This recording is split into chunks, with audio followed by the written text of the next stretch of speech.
we do need to recognize that when you have severe, profound autism, there is a completely different level of care that is needed.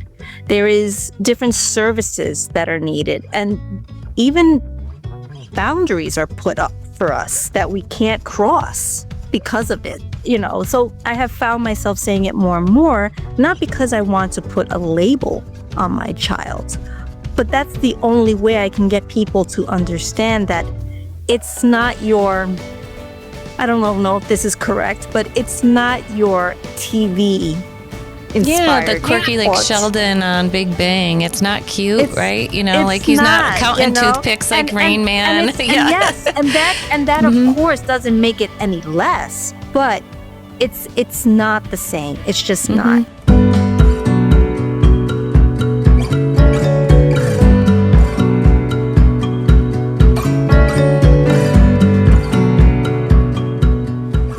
Welcome back to Finding Common Ground with Heather and Steve.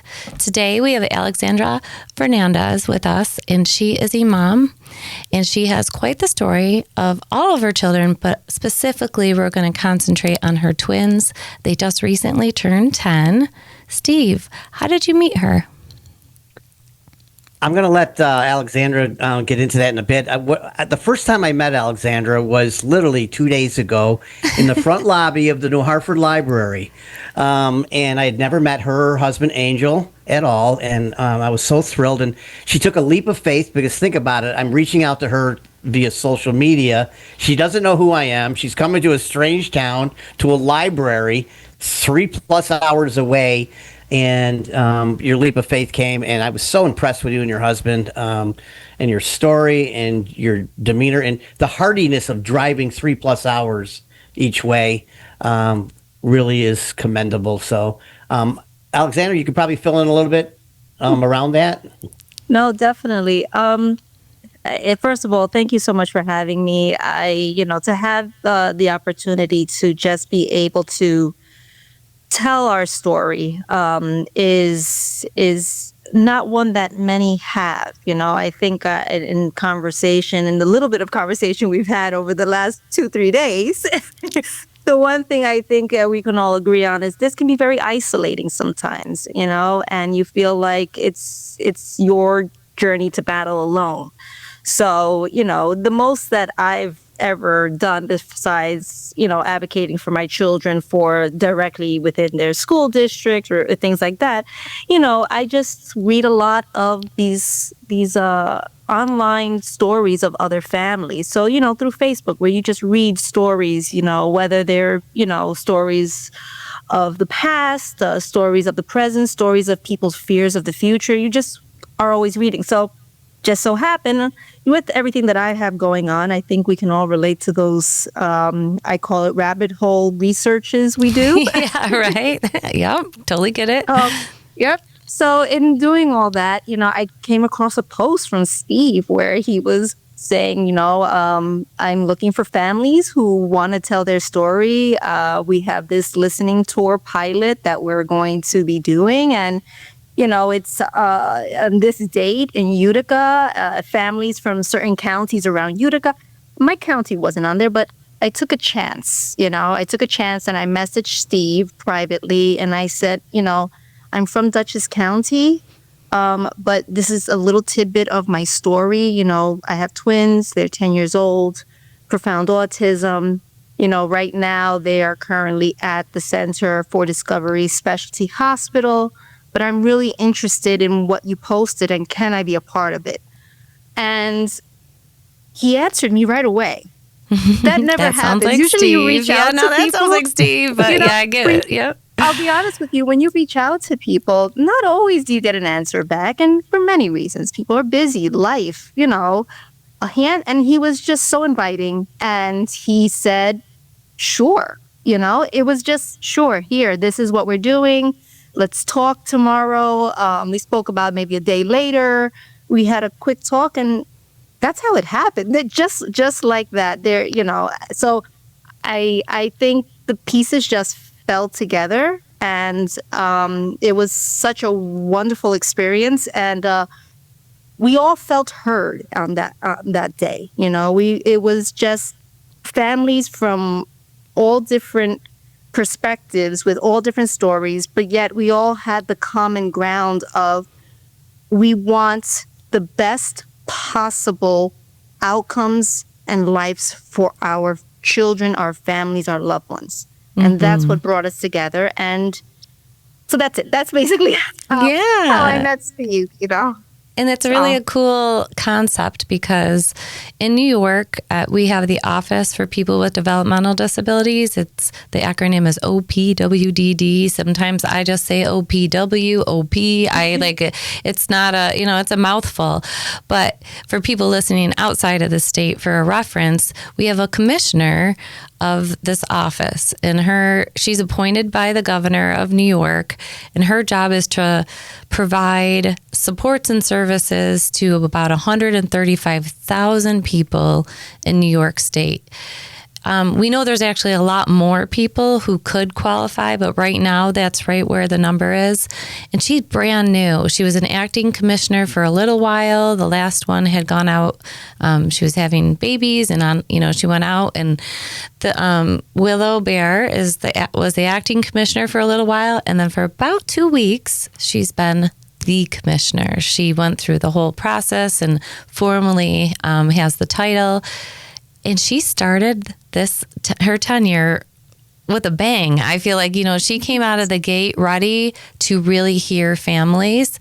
So Steve had reached out to her and talked about the idea of, what if we just sat down with the families that aren't so vocal, the ones that aren't on the news or, speaking out at all the public meetings? What if we really found the ones that are so tied up in their lives, and we gave them the microphone? We gave them that chance to sit with you.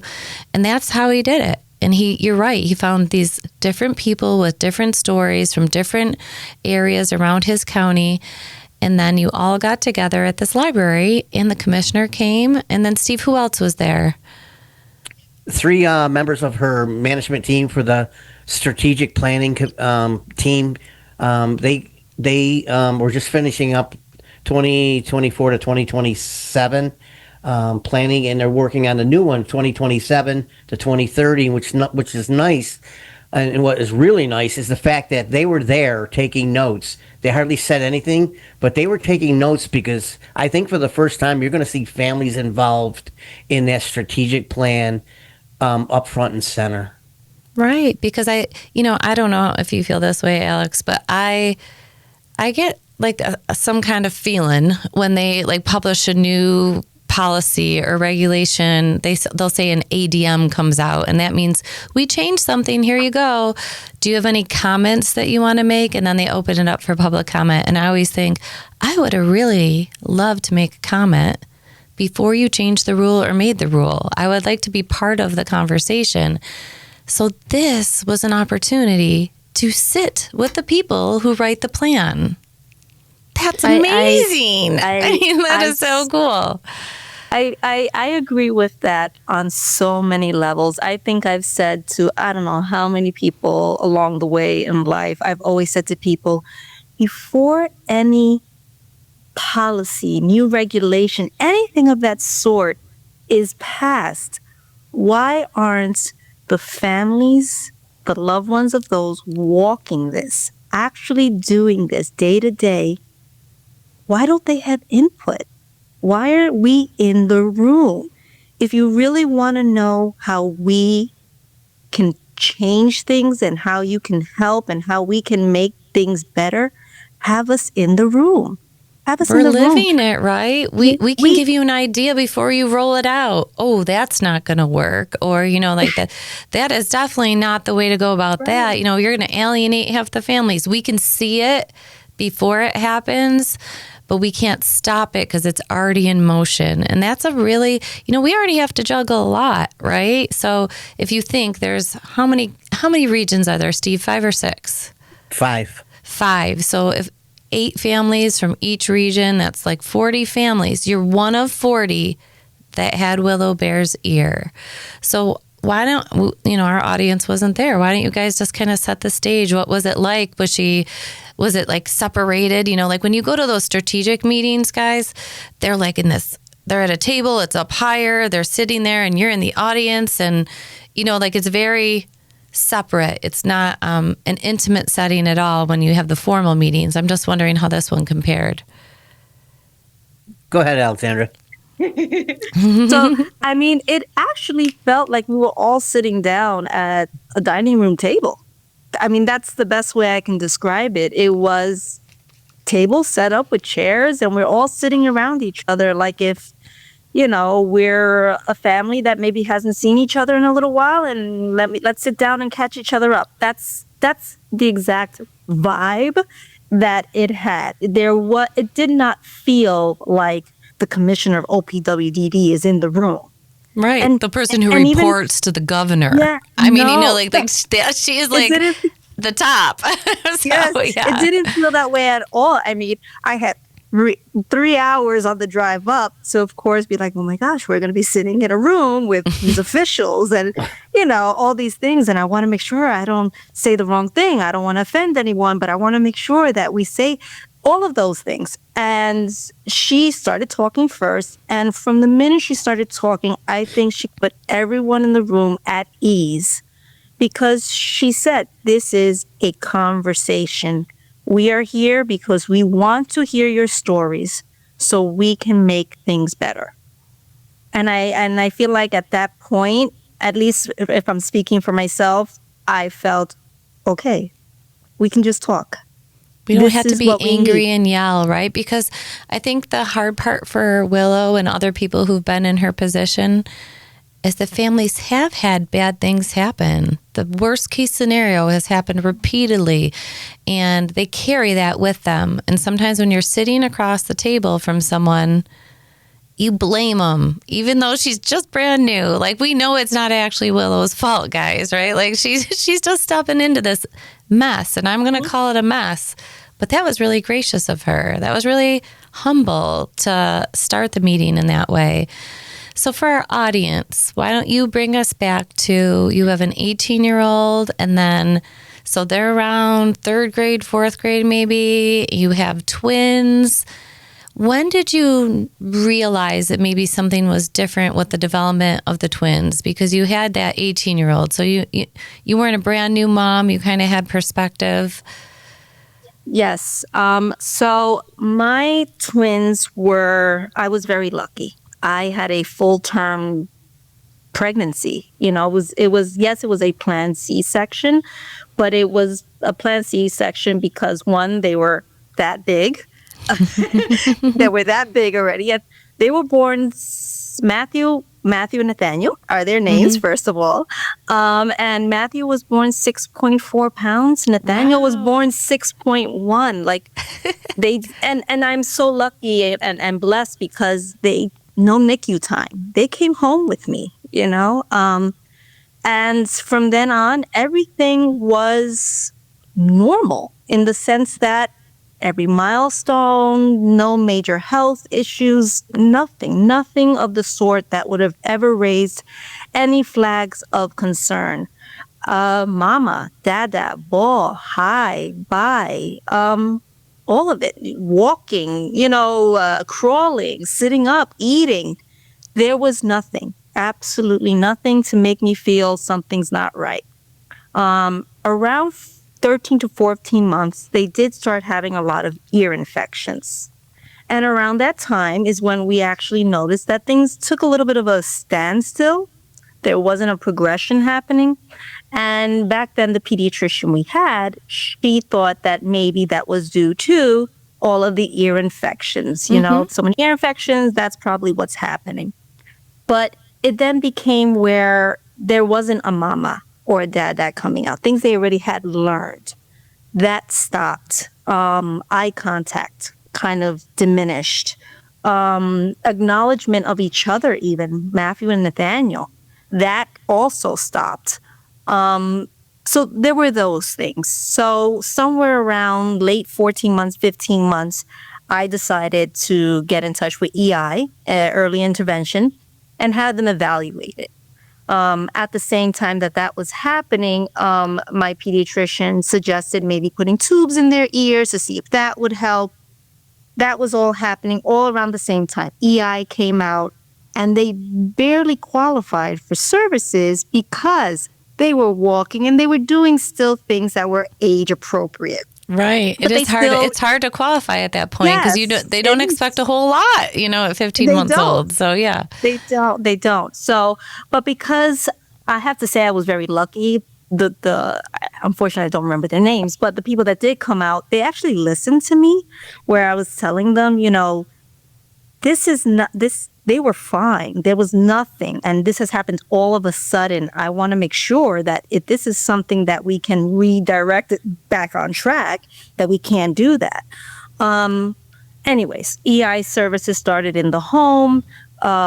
And at the same time, around 17 months, even though we were having those EI services, me and my husband went back to the pediatrician and said, we really want to get them evaluated. I had already done the rabbit hole research and started seeing words like autism and things like that. And I went, this is sounding like we're checking the boxes.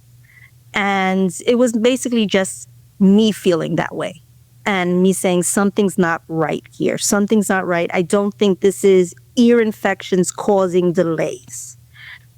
So insurance would not cover at that point. Wow. Insurance would not cover an evaluation until 2 years old. And my husband works for MTA, so he has good insurance. But even with that, they wouldn't cover it. They had to wait to 2 years old to have a proper evaluation, a proper diagnosis. And we decided to take out a loan and get them seen by a developmental pediatrician out of network. And we had their diagnosis of level 3 autism by 18 months. And I want to pause right there because I think that's a lot that you just unpacked. And for the audience, early intervention is not what it was when you were in the program. We've had a lot of issues with funding, and those providers have been making the same money for like over 2 decades. It's really a system in turmoil currently. But you did enter when it was still strong. And I'm so glad that those providers listened to you. That was my first job. I was a school psychologist. I was on an early intervention team.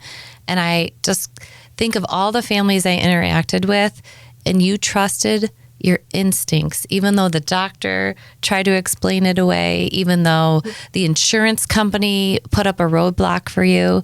So be proud of that, because lots of parents are so worried about accepting it that they block it and they don't want to talk about it.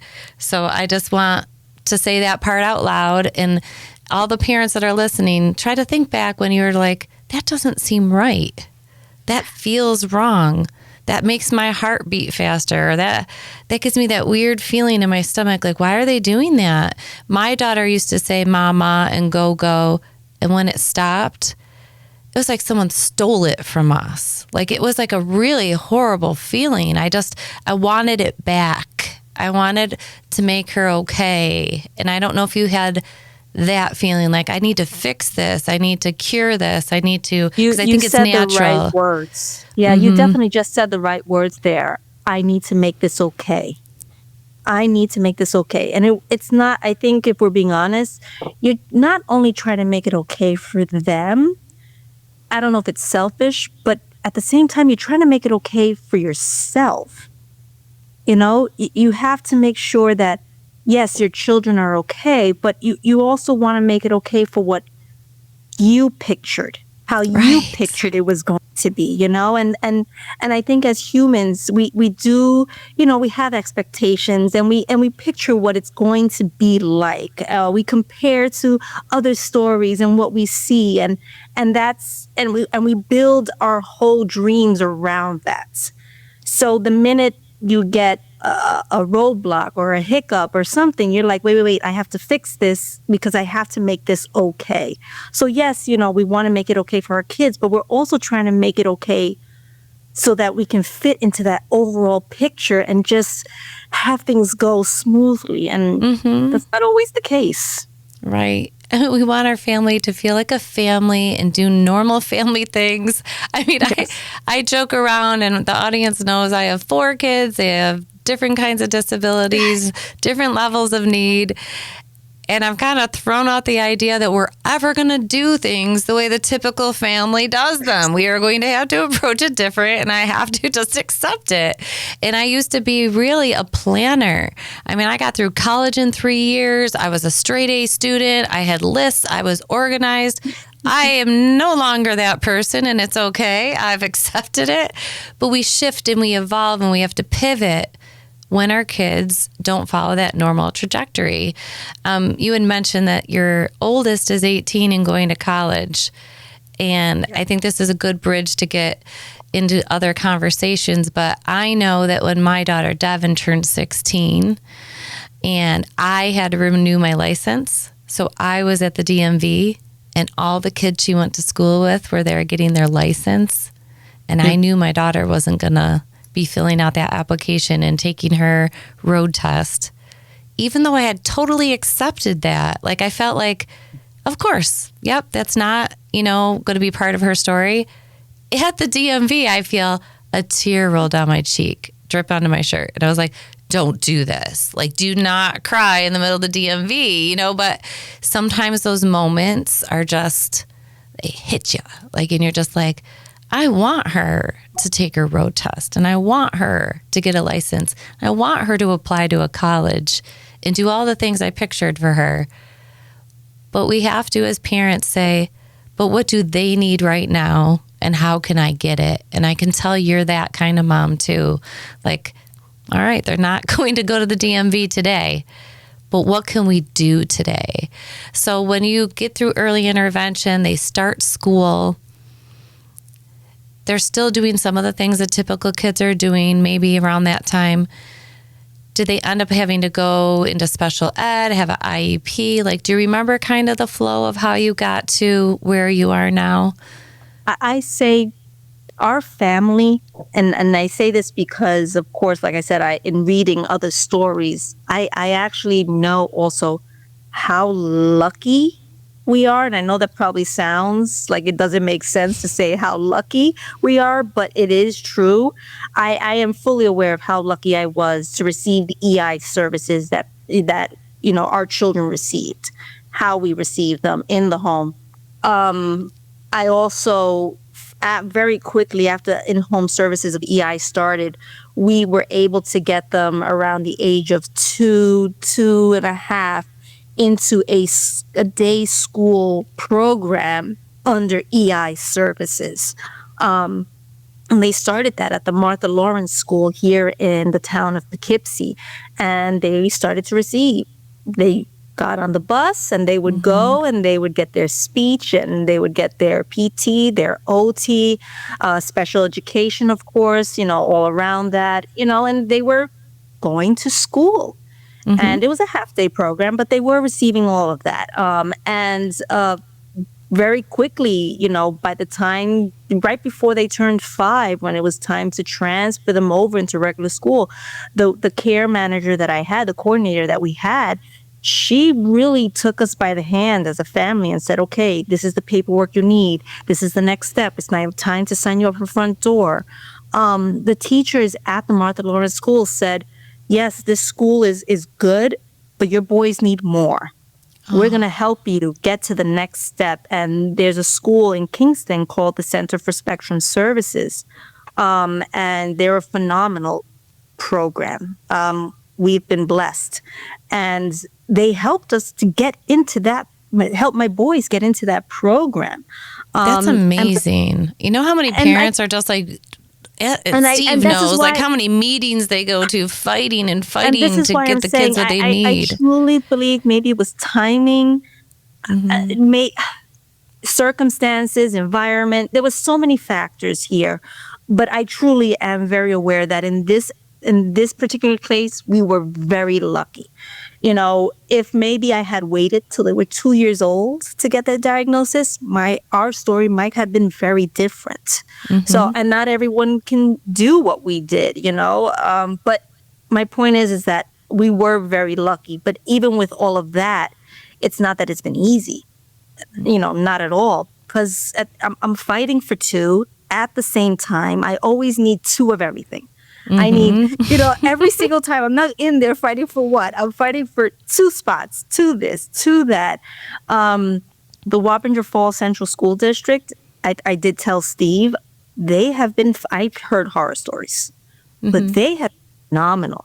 I sit down with them and this is what we need. So at the same time, yes, in this circumstance, getting their IEP together, all of those things, we have been lucky to just work with people who listened.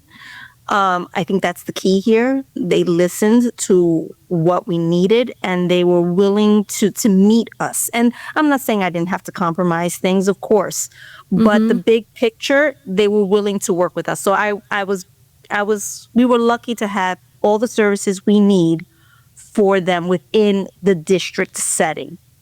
Medical, other stuff, that's a whole other story. Right. But district setting, we were very lucky. And like I said, they have been a part of the Center for Spectrum Services program since they turned 5. Of course, COVID happened. And that's a whole other story of circumstance there, where we took on doing all those remote sessions. Monday through Friday, we were doing 2 speech sessions, 2 OTs, 2 PTs, all of those sessions.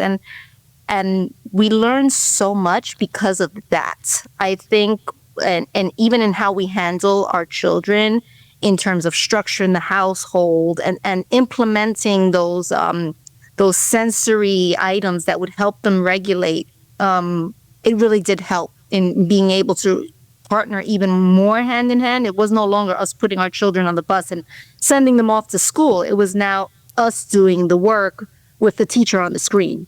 What a beautiful way to look at that. Like, so many families are still so upset about the pandemic, and I get it. I totally understand that was not what we all planned for. No. But your mindset, Alex, makes you stand out. And that's what I want our audience to think about, like how you approach it and how you frame it. Because you weren't walking into that school blasting off and getting them all worked up.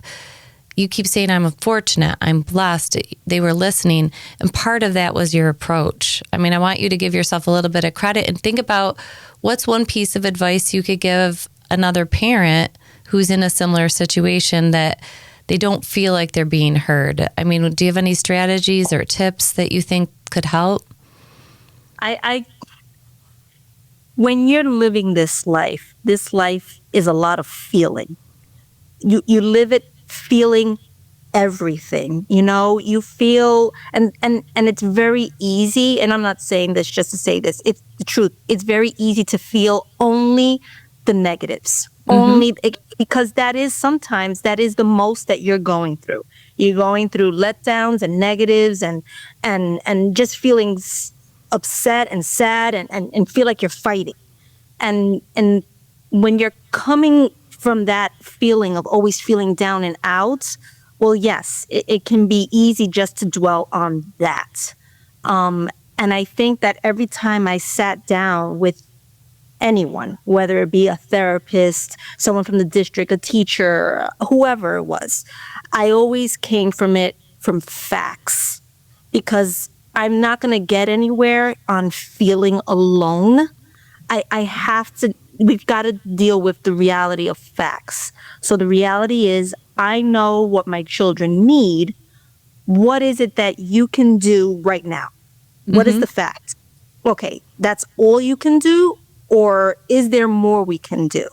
Let's talk facts. And then from there, I think because I tried my best, I'm not saying I didn't cry or get mad or any of those feelings. Right. But I tried my best to look at it as best as possible from a factual standpoint when it was time to do that. So I think if I had to speak to anyone that is starting this journey, it is fine to do your own research. I think sometimes we're told, don't go down the rabbit hole, do the research, stick to follow your instincts, do the research, and sit down and say, okay, what is the game plan? I need to know factually, what can I do? What can I implement? What can we do? And then from there, once you know what you can do, then you can keep going. I think, if I'm saying it correctly, I think that's the best way to start.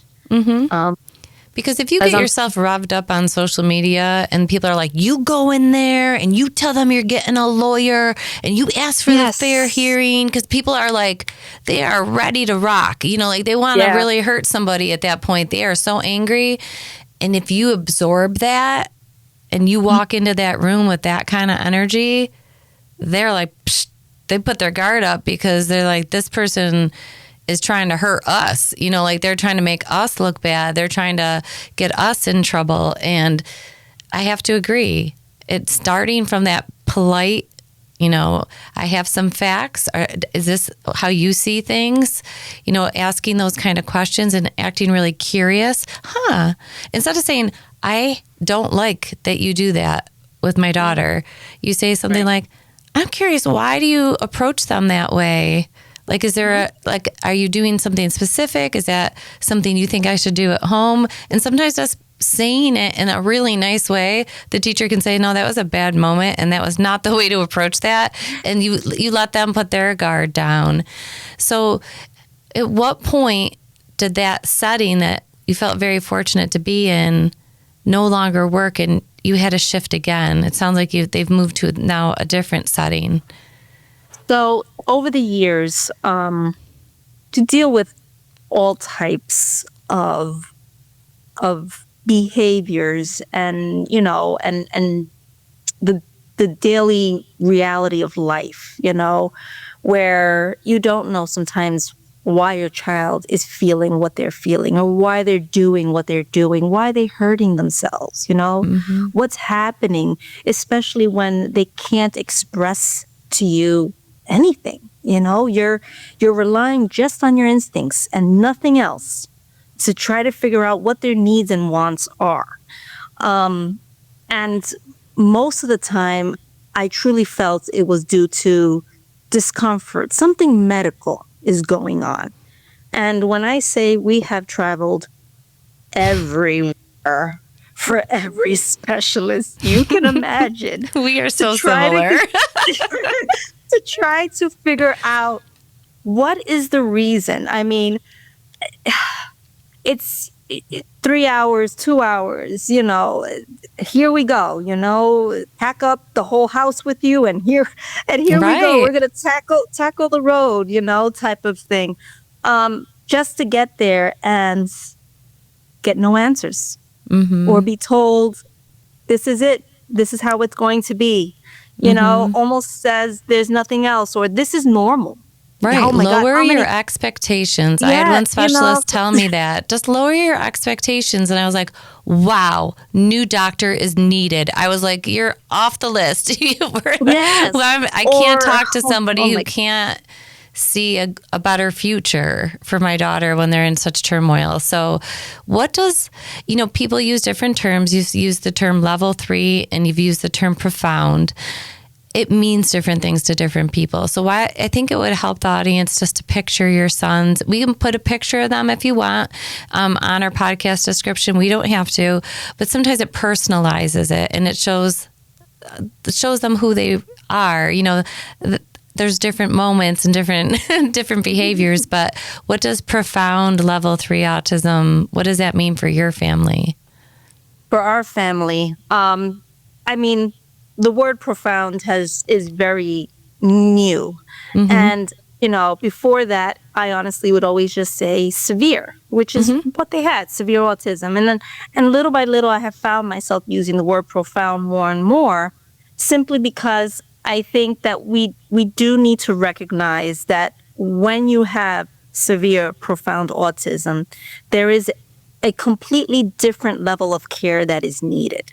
There is different services that are needed, and even boundaries are put up for us that we can't cross because of it, you know, where, you know, so I have found myself saying it more and more, not because I want to put a label on my child, but that's the only way I can get people to understand that it's not your, I don't know if this is correct, but it's not your TV Yeah, the inspired. quirky like What? Sheldon on Big Bang. It's not cute, It's right? You know, like it's he's not not, counting toothpicks like Rain and Man. it's and Yeah. yes, and that of course doesn't make it any less, but it's not the same. It's just not. When we say 24/7 care, we mean 24/7 care. I have cameras all over my home, except the bathrooms. I Yeah. have cameras all over my home because me and my husband don't have enough eyes. Right. We don't have enough eyes, and we have to think not only because and we have a television in our dining room that displays all those cameras besides a normal television, so that we can keep eyes on all areas of the home at all times because our children are fast. Yeah. You The know? level of alertness that you need is like a soldier, in a Yes, war zone, right? Even auditory, I can tell just by the way my children are walking if they're climbing on something. Right. I could tell by their tone, their level of tone, if there's something going. Like your senses, that's what I'm saying. The level of care gets so heightened that you just don't come down from that. You never come down for that. So How do you when it's sleep? Like I don't No, sleep, so I'm with- just saying with that as a joke, monitors. kind of, but not really. Yeah. Like once you're, it's like when somebody does overnights and they work in a hospital in the emergency room, and it's trauma, and it's like nonstop, and anything could happen at any moment, and call bells are going off. It is really hard to go to sleep. And when people say, "I've got them," or we're here tonight, or you have respite, my body still doesn't calm down and just sleep. I can be up and out of the house in a second if I need to be, right? Like my children right now, like I said, they're at the specialty hospital, and I don't sleep. So I don't sleep right now, and they're not even in the home. So this is what I'm saying. So even though my children are right now not underneath the same roof as me, my alertness is still there. I'm paying attention at all times to my phone if it rings, any new emails are coming in, and then I'm researching this and I'm looking for that. There is no shut off. It is constant. Sitting here, okay, how can I make the home safer? How can I make it more sensory appropriate? It just doesn't stop, And then I think I said it at the listening tour, the meeting the other day. The reality is, we can't die. right. Period. Full stop. That's not in the cards for me. No. And I know, so someone that's hearing that doesn't understand what I'm saying, they're like, well, that's not reality. But that's the feeling. That's what I'm explaining. That's the feeling that if when you feel that way, that just goes to show how your brain, it just will never shut off. Your brain, your heart, your feel of it just never shuts off. So because all the things that we do as parents, we're doing them for free. And I'm not saying we should get paid, but I'm just saying, like, we are doing it because we love that person. They came from us. They're part of us. Nobody else has that type of bond and dedication. Not at that intensity and that level, that when there's a hole in the wall or they get hurt, like everybody's really cool until they get hurt by your kid. And then they're like, can't do this anymore. And you think, I thought you were in here for the long haul. I thought you were going to do this with me and walk this path with me, but everybody else can, punch out. They can quit. And we can't. So I totally know what you mean. And Steve, I feel like we're all the generations, like all the levels, like we have all the different ages of kids. In your stage of life, what does that mean to you? I know I'm putting you on the spot, Steve, but come on, be open, be vulnerable. What does that mean? Like, Alexandra, look, I say it every day too. I can't die. And I have a wife here, and I even got some guardianship stuff in place for my daughters. If I die, I'm not resting. I'm going to be turning over quite a bit to make sure everything is done. Because it's not just my son who's bio. my own son. He's got autism, processing disorder, and all that kind of stuff. He's 35. We adopted a 14-year-old out of the foster care system with disabilities. We're in a process of probably in a month adopting another 14-year-old with disabilities out of the foster care system. They're a lot younger. My wife's younger, but she's not that much younger. Right? Yeah. She so won't she's live got, forever either, right? no. So I don't, that's a difficult question. At the forum that we had in Syracuse yesterday, a lot of the families brought that up. What do we do when we're not here? And you're dead on it. I wanted to go back to one thing you said about the lucky. I disagree with you on the lucky part of it, because I think you make your own luck, Alexander, because of the type of person you are. You made your luck. And the reason you did that was because you were so involved in doing what was best for your twins, no matter what. No matter what. Using your gut, your mom intuition, and everything else. And I think that's why you get some success, much more than others, because you're right. There's a lot of families out there that aren't even near where you are. And it's one of the reasons Heather and I, we've been talking recently about the fact that what we want to do is inspire you and empower you and empower other parents to speak up like as eloquently as you did Tuesday night. Because it was powerful. I was there. It was powerful. And I told Willow yesterday, she's not going to forget what you said. She's not going to forget what anybody in that room said. And there's a reason. It's because she heard families from down below that she normally does not hear. She doesn't hear this stuff. Here, you didn't know if anybody was ever going to listen to you. Those other 7 families, the same way. They didn't think, what do you mean the commissioner's going to come here? Most of the people, when I first told them, they didn't believe me. They're like, they'll send somebody. It'll be a staffer. Right. He's kidding. And it wasn't the case. But you guys were extreme. You all did well. And like I told Willow yesterday, she's not going to forget you guys. She brought you up again. She brought you up in this context of this, Heather was talking about earlier. Those forums are very calculated. They're very professional. They're very bureaucratic. And they do sit up top. They were yesterday. Right. But on purpose, right? They're asserting their authority. Right. It's a big act. And that was not the case when you sat in that room with a commissioner. You never would have known she was a commissioner. If you walked in late like Craig did, you wouldn't have known she was a commissioner. There's no way you wouldn't have known in the room if you had never seen her picture. That's so cool. That really is, because she also has the personal connection. She has family members who also require special support. That makes a difference. And I know there are just wonderful people who don't have that direct connect and they still are passionate and dedicated. But man, when they get it, when you look at them and you're like, you're a mom or your aunt, you're a cousin, this is something that you feel inside of you too. And you have to go home and look at your kid, right? You have to know that you are working in a system that either is going to help them or hurt them when they're older. So for the audience, if you plan on going to an OPWDD strategic forum meeting, I highly encourage it.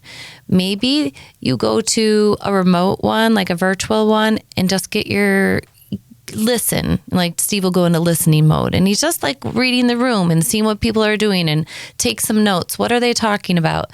Then if you can get to an in-person one, take your 3 minutes. You get 3 minutes to talk. I strongly encourage people to really think about what they want them to walk away with after 3 minutes. But also, you do not have to cram everything into 3 minutes. Give them the parts that they will connect with you, and then hand them a piece of paper with the things that are the follow-up, right? I introduced myself. You have an idea what my issues are. This is, a write-up on the follow-up that I need, that my family needs, and I'm not the only one. And I think reminding them that if you can solve it for me, all these people behind me, you've solved it for them too. And that's what they want. They want to be able to say, we could do that for her, but that won't work for everyone. So what could we do that would help more people? And that really is what they're trying to do. But when you're standing there with the microphone and they don't respond because they're not supposed to, I want them to answer. I ask a question, I wait, they just stare at you. I'm like, they're not going to say a word. Like, I can't believe you're sitting right there and you're not talking to me. So this listening to her, Steve, bravo to you. I mean, that was such a great idea because we need some back and forth. Having 3 minutes is great. Please take your 3 minutes, everyone. Do it. Be brave. Submit written testimony if you can't make yourself do it. But share it online. Send it to your legislators. Copy people in. Let people know I've said this. I've put this on public record. I want people to take notice. Empower yourself. You know, it's so important. I completely agree with that. 100%. And just very quickly, before this, I had seen, of course, other emails about forums and things like that. And there maybe were even times I would register that I was going to listen in virtually, and then life happens and you go, oh my gosh, I forgot about that. You know, I forgot that there was going to be one of those things happening and things like that. But I think maybe it was always like in the background because of what you said, you know, are they really going to listen? Are they really going to hear me? So it's almost like, well, I've got to do this instead. So it becomes background because you don't have the hope that that's what's going to happen. And if anything, I walked away from this with a totally different perspective.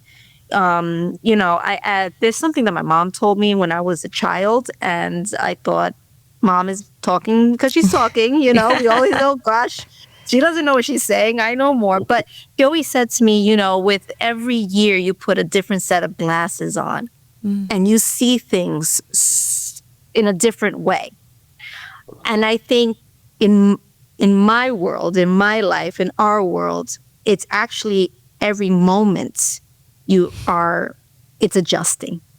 Every moment there's a different clarification.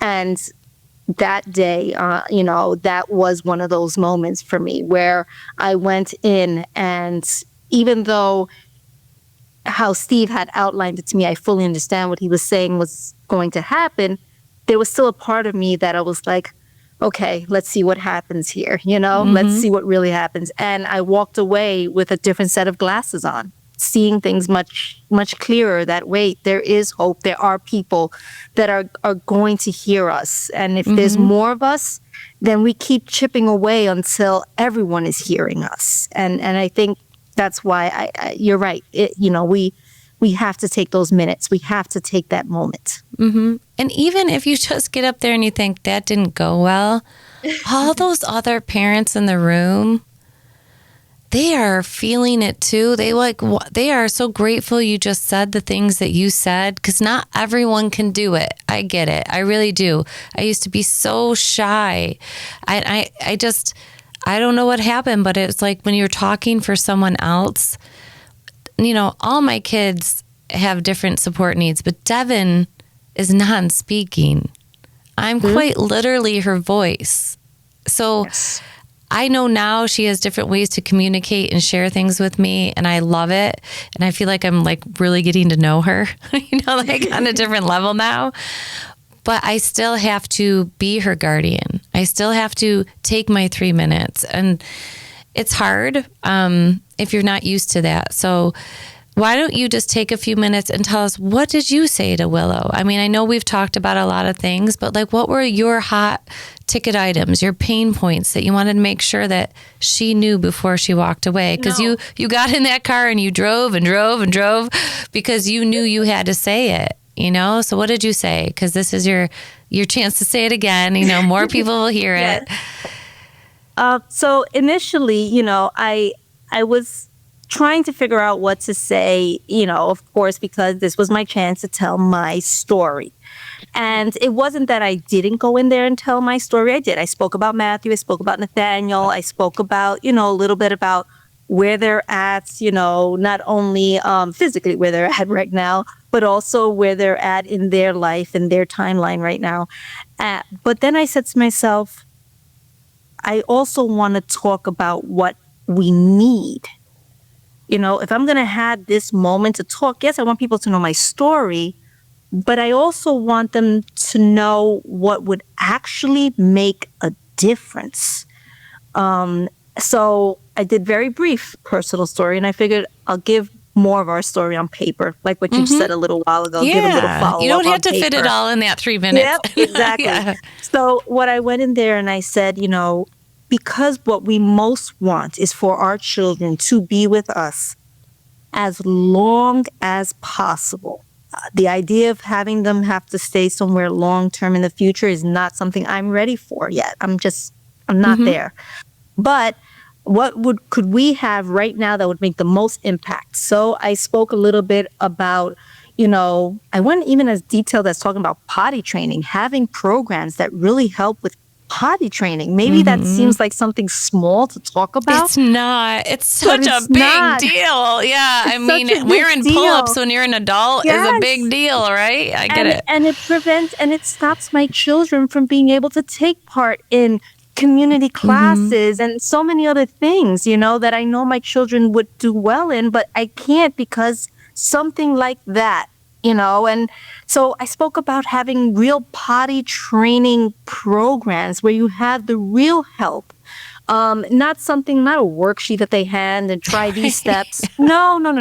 Have a program where if by a certain time all these things have been tried, we're going to have programs that are funded to come in and help families in the home. Because how many stories do you hear of parents frustrated because, there was this disaster in the home and there was that, and I can't do this and I can't do that.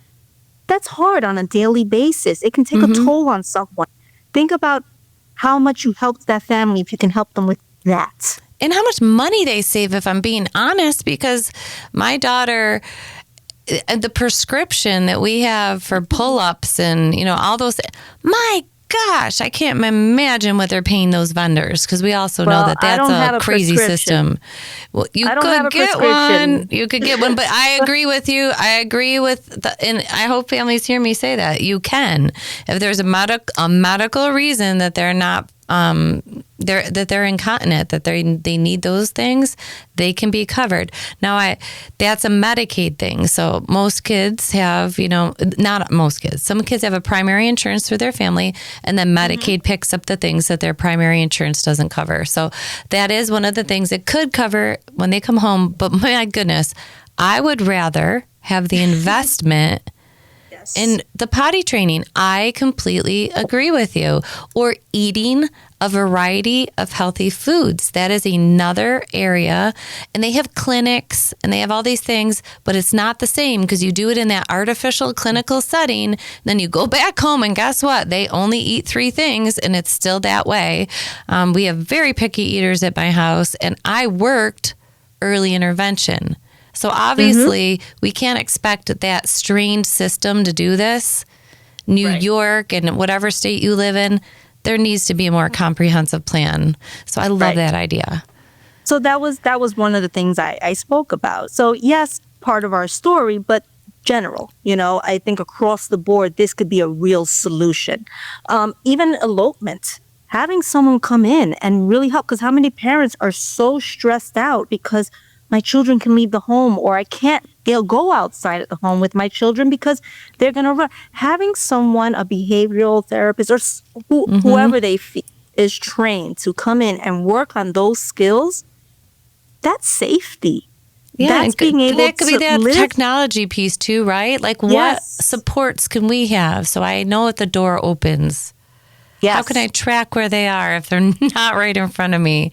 Because we have that technology. So I agree. Having that professional set of eyes, that they just get super good at that. Oh, that's a danger. Or we could set this up. That would give you peace of mind. I love that. That's called home enabling supports.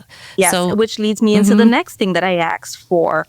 To have someone come in and really help the home become not only safe, according to your home environment, whatever that might be, but also being able to incorporate sensory equipment, accessible sensory equipment in your home, because sensory equipment can help with meltdowns, can help with behaviors, can help with regulation of a child. So if a parent is dealing with less meltdowns, that's a better day. That's a better Right. moment. And I can't You always know? throw Devin in the car and drive. That works. That works. But man, when it's Yes. 3 a.m. and I haven't slept, I shouldn't be driving, and Correct. so I need other ideas. I have a swing hanging from my ceiling in the living room, and I have a disco ball in her bedroom.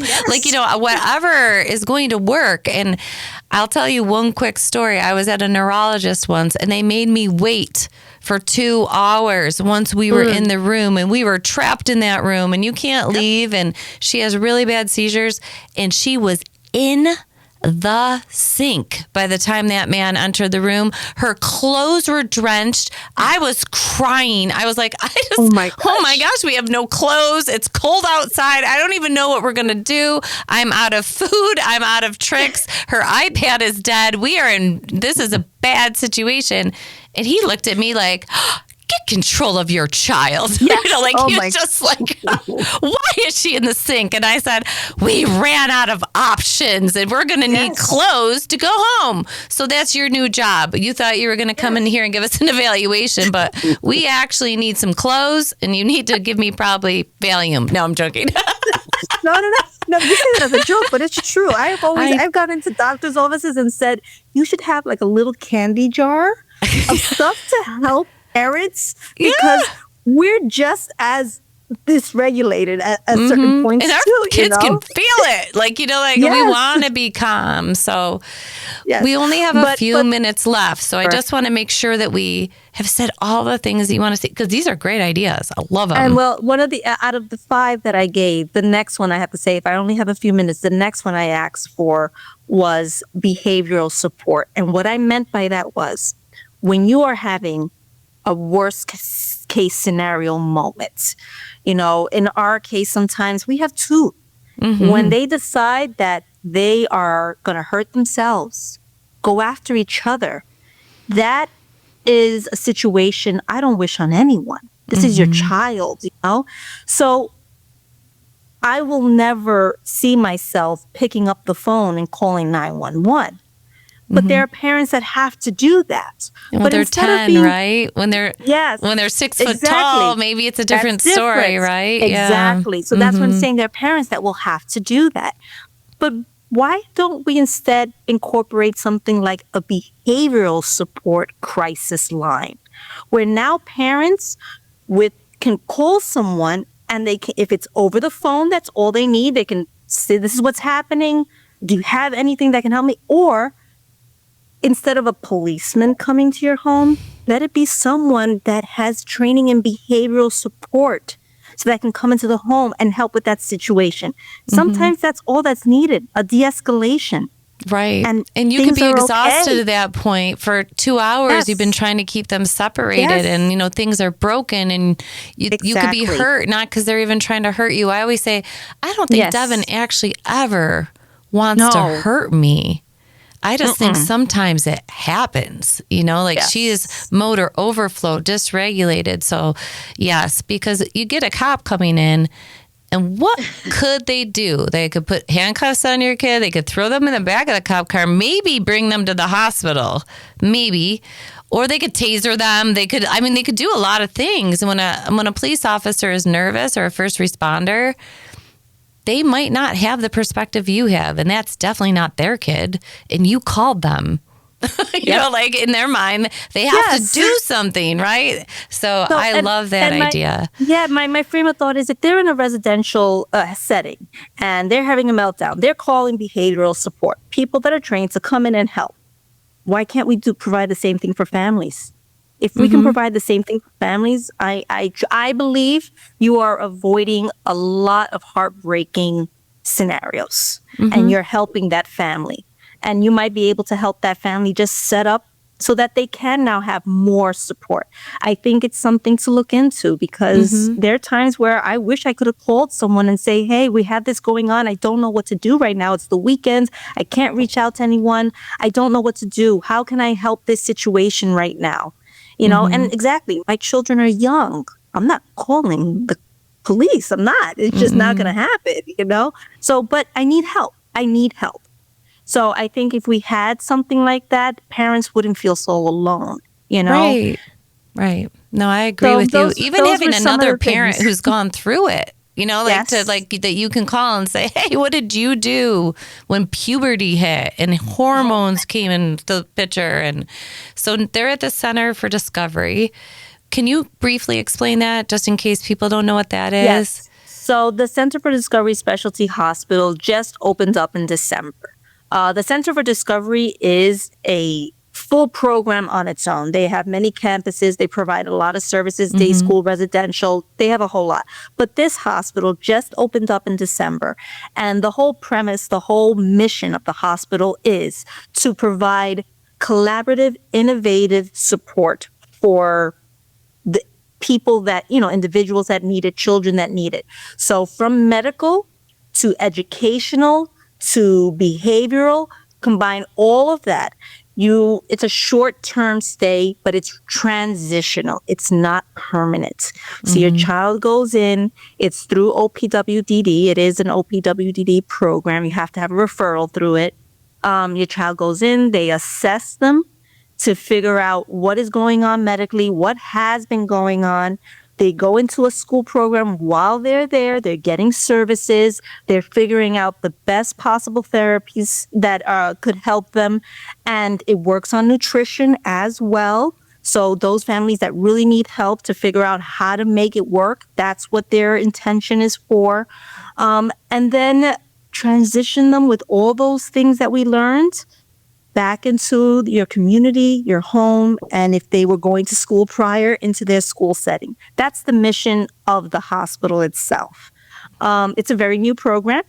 And of course, with old programs, you have, all the different things that we're learning and things like that. But that is the mission of the hospital, of this program. And I think that once everything is worked out, and I think once everything is really like moving along, all the cogs are turning. Yeah.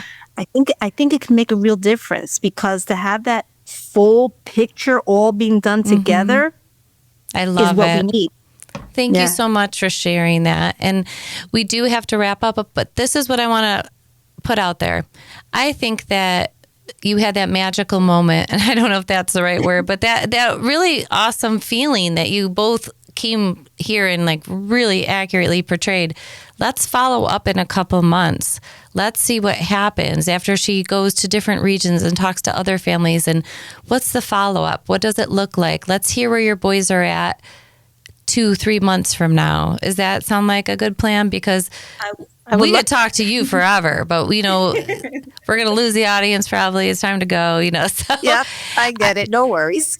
thank you so much. I really... No, thank you for having me. Like I said, I could have never imagined a week ago this is Right? what I would be doing. So You took a chance and just keep Yes. pushing forward. Those uncomfortable moments are usually where the magic actually happens. We have to kind of go outside what's comfortable to get there. So very good Thank job, you Mama. so much. You're doing good work.